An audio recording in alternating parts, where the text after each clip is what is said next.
ខ្ញុំគិតថាបងប្អូនមិនតិចអ្នកទេដែលតាមដានរឿងម្ចាស់ស្នេហ៍ប្រេតបេះដូងណាបងប្អូនហើយពីភាគ1ដល់ភាគ18គឺសាច់រឿងគឺល្អមើលមែនទែនបងប្អូន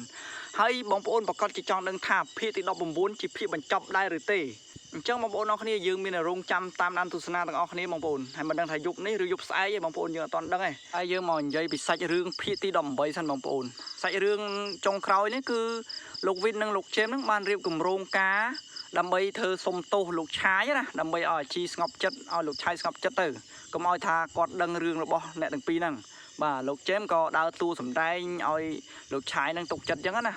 ហើយការពិតលោកជេមនិងលោកវិនហ្នឹងគឺរៀបគម្រោងការឲ្យគឺគាត់ធ្វើគុកកំណើតមួយតែគុកកំណើតរបស់គាត់ហ្នឹងគឺដើម្បីលាតត្រដាងការពិតទេបងប្អូនឥឡូវយើងទៅមើលនៅវគ្គចុងក្រោយនៃភាគទី18បងប្អូនក្នុងសាច់រឿងចុងក្រោយហ្នឹងគឺលោកវិនក៏ថាគាត់មានអ្វីមួយចង់បង្ហាញទៅដល់អ្នកទាំងអស់គ្នាដែលចូលរួមកម្មវិធីគាត់ហ្នឹងបាទហើយលោកឆាយនេះក៏ឆ្ងល់ថាចុយ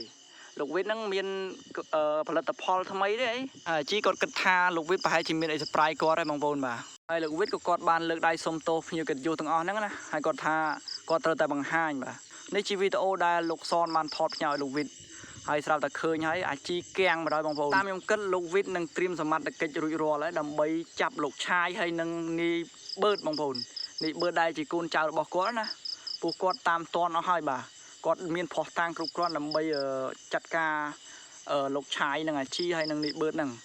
ហើយបងប្អូនវីដេអូហ្នឹងមានតែប៉ុណ្្នឹងឯងហើយបងប្អូនកុំភ្លេចចុច Subscribe ម្នាក់មួយផងបងប្អូនដើម្បីទទួលបានវីដេអូថ្មីៗទៀតបងប្អូនហើយយើងមានតែរងចាំទស្សនានៅភាគបន្តទេបងប្អូនបាទអរគុណជម្រាបលា